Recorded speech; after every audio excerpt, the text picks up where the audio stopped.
سورہ نمل پارہ نمبر 20 آیہ کریمہ نمبر 92 اور 93۔ نحمدہ ونصلی ونسلم علی رسولہ الکریم، اما بعد فاعوذ باللہ من الشیطان الرجیم، بسم اللہ الرحمن الرحیم۔ وَأَنْ أَتْلُوَ الْقُرْآنَ فَمَنِ اهْتَدَىٰ فَإِنَّمَا يَهْتَدِي لِنَفْسِهِ وَمَنْ ضَلَّ فَقُلْ إِنَّمَا أَنَا مِنَ الْمُنذِرِينَ وَقُلِ الْحَمْدُ لِلَّهِ سَيُرِيكُمْ آيَاتِهِ فَتَعْرِفُونَهَا وَمَا رَبُّكَ بِغَافِلٍ عَمَّا تَعْمَلُونَ۔ صدق اللہ العظیم۔ وَأَنْ اور یہ کہ اتلو والقرآن، اللہ نے مجھے حکم دیا ہے کہ میں قرآن کی تلاوت کروں۔ فمن اہتدیٰ، پس جس نے بھی ہدایت قبول کی، فإنما یہتدی لنفسہ، اس نے اپنی ہی ذات کے نفع کے لیے قبول کی۔ ومن ضل، اور جو گمراہی پر ڈٹا رہا، فقل، آپ کہہ دیجئے، انما انا من المنذرین، میں تو صرف ڈرانے والوں سے ہوں۔ وقل، اور آپ کہہ دیجئے، الحمدللہ، تمام تعریفیں اللہ ہی کے لیے ہیں۔ سیریکم آیاتی، ان قریب وہ تمہیں اپنی نشانیاں دکھائے گا۔ فتعرفونہا، تو تم پہچان لوگے۔ وما ربک بغافل عما تعملون، اور تمہارا رب ان کاموں سے غافل نہیں جو تم کرتے ہو۔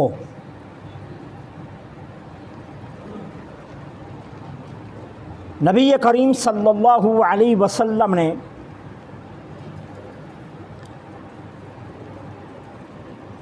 یہ فرمایا کہ مجھے اللہ نے یہ حکم دیا ہے کہ میں قرآن کی تلاوت کروں،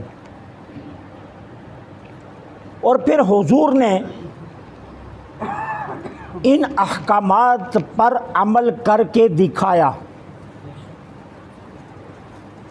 اور ہر ایک کام میں امت کے لیے نمونہ چھوڑا، امت کو ادھورا نہیں چھوڑا، امت کی زندگی کے معاملات کو ادھورا نہیں چھوڑا، امت کے لیے ہر ایک معاملہ میں آپ نمونہ چھوڑ کر گئے، تاکہ جب بھی امت کسی عمل کی طرف رجوع کرے تو رسول کی سیرت اس کی رہنمائی کرے۔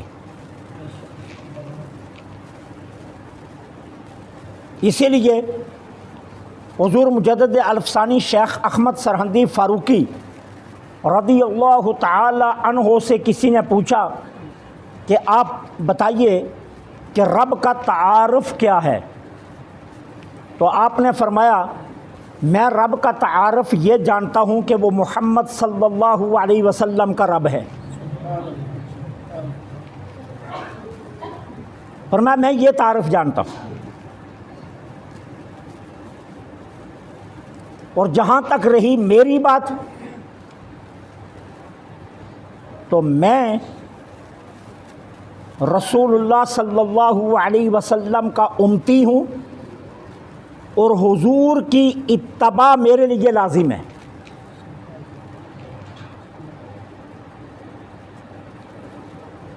تو سرکار دو عالم صلی اللہ علیہ وسلم اپنے سیرت پاک کے ذریعے ہمارے لیے ہر ایک معاملہ میں نمونہ چھوڑ کر گئے ہیں کہ ہم اپنی زندگی کس طرح گزاریں۔ ہر ایک معاملہ میں نمونہ ہے۔ اس لیے فرمایا کہ اللہ نے مجھے حکم دیا کہ میں قرآن کی تلاوت کروں، تو سرکار نے تلاوت کر کے دکھا دیا کہ تلاوت کیسے کی جاتی ہے۔ حضور کو قرآن کی تلاوت سے کتنی محبت تھی، کتنا شغف تھا، آپ اتنا اندازہ کیجئے کہ حضرت ابی بن کعب رضی اللہ تعالیٰ عنہ بہت ہی خوش الحان تھے، اور محدثین کہتے ہیں کہ حضرت داؤد علیہ السلام کے لہن کی جو بانسری تھی نا، اللہ نے وہ حضرت ابی بن کعب کے گلے میں فٹ کی تھی، اتنے خوش الحان تھے۔ تو کبھی کبھی یہ آ کر مسجد نبوی میں بیٹھ کر اونچی آواز سے قرآن کی تلاوت کرتے، تو میرے آقا گھنٹوں دیوار کے پیچھے کھڑے ہو کر ان کی تلاوت سنتے رہتے، اور جب کوئی صحابی آتے پھر دیکھتے تو پھر آ کر حضرت ابی بن کعب کو چپ کرواتے کہ چپ کر آرام سے پڑھ، اللہ کے رسول کتنے گھنٹوں سے کھڑے ہیں۔ اور خود سرکار دو عالم کا اپنا شغف قرآن کی تلاوت کے ساتھ کیا تھا کہ کہیں مواقع ایسے بھی آئے کہ ایک ایک رکعت میں سورہ بقرہ کی تلاوت فرما دی۔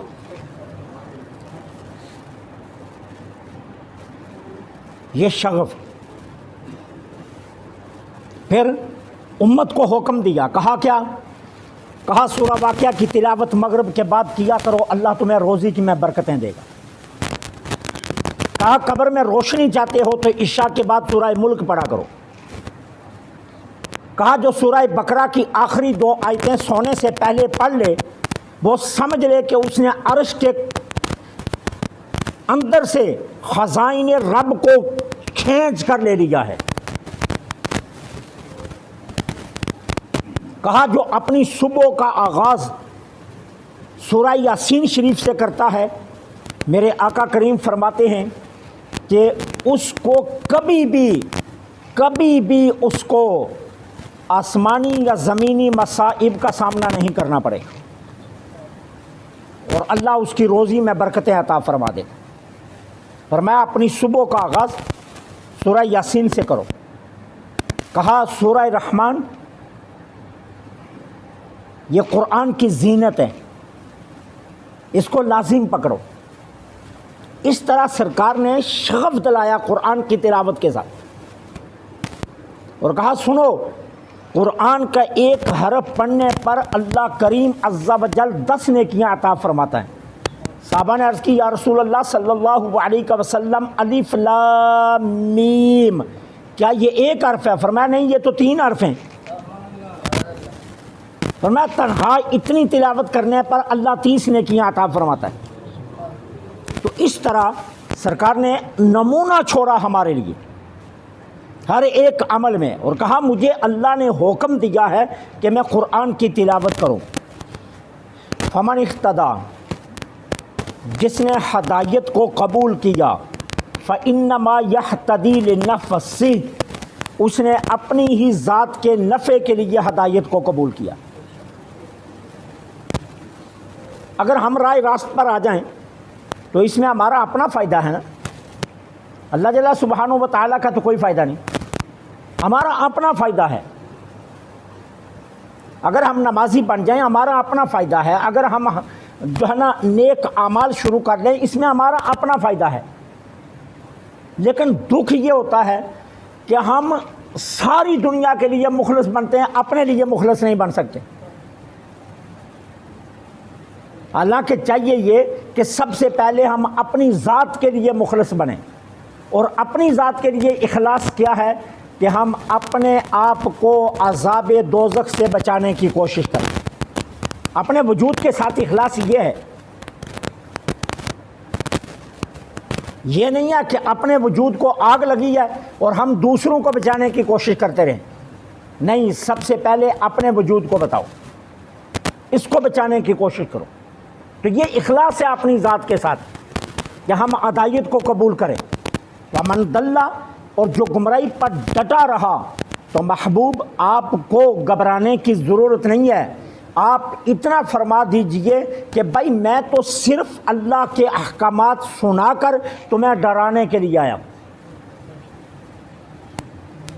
ہدایت قبول کرو گے تو میری جانب سے تمہارے لیے بشارتیں ہی بشارتیں ہیں، اور اگر گمراہی پر ڈٹے رہو گے تو نہ میرا نقصان ہے نہ رب کا نقصان ہے، وہ بھی تمہارا اپنا نقصان ہے۔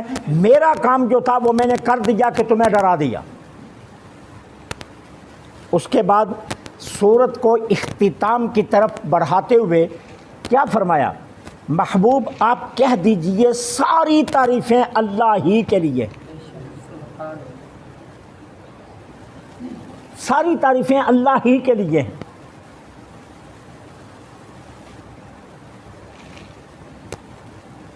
مجھے کیا حکم دیا گیا؟ یہی کہ میں عدایت پر اسی کی تعریف کروں، اسی کا شکر ادا کروں، انعامات پر اسی کا شکر ادا کروں، اسی کی تعریف کروں۔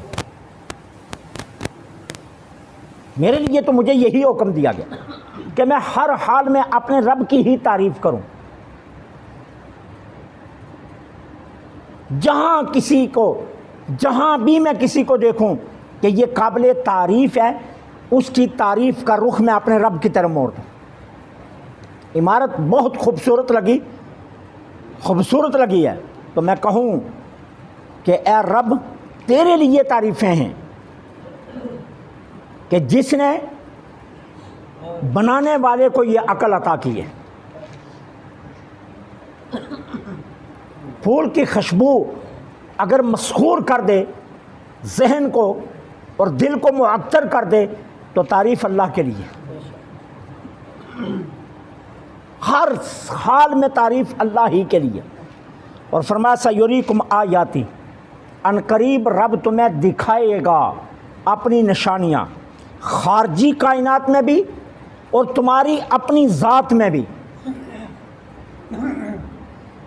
لیکن یاد رکھو ہدایت قبول کرنے والوں کے لیے اس زمین میں بھی توحید کی نشانیاں موجود ہیں اور اپنی ذات میں بھی توحید کی نشانیاں موجود ہیں۔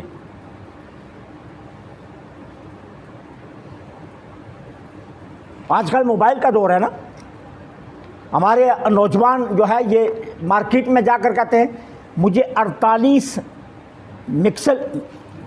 میگا پکسل کا کیمرہ چاہیے، جو تصویر کو یوں کیچ کرے کہ جیسی حقیقت بیٹھی ہے۔ 50 کا، 60 کا، 100 کا، 200 کا، 1000 کا، لاکھ کا بھی میگا پکسل کا کیمرہ لے لیں، لیکن اللہ کی شان پر قربان جائیے آنکھ کے کیمرے کا مقابلہ پھر بھی نہیں ہو سکتا۔ جو اس نے آنکھ میں میگا پکسل فٹ کیا ہے اس کا مقابلہ کوئی نہیں کر سکتا۔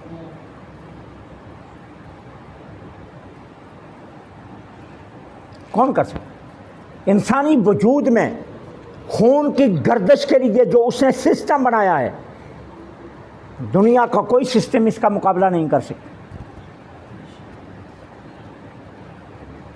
وجود کا مطالعہ کریں نا، انسانی وجود کا مطالعہ کریں تو آپ کو پتہ چلے گا کہ اس نے آپ کے وجود میں ہی اپنی توحید کی کتنی نشانیاں رکھ دی ہیں۔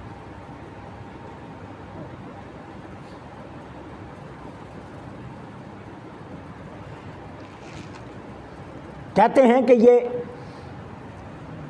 200 فٹ پر پانی چلا جائے تو کہتے ہیں اس کو کھینچنے کے لیے بہت ہیوی پمپ چاہیے، اور پھر بڑی سی بڑی موٹریں، اس سے بڑی موٹریں لگا رہے ہیں، اور پھر کسی ایک جگہ پر جا کر دنیا کی سائنس جواب دے رہی ہے کہ اب اس سے آگے ہمارے پاس زمین سے پانی کھینچنے کی پاور نہیں ہے۔ لیکن قربان جائیے اللہ کی شان پر، چھوٹا سا دل ہے، چھوٹا سا دل ہے، کہتے ہیں 500 فٹ کے سسٹم میں پورے وجود کو خون کو گردش دے رہا ہے۔ 500 فٹ نالیاں بنتی ہیں، جو چھوٹا سا دل جس میں خون کو گردش دے رہا ہے، اس کی شان دیکھی۔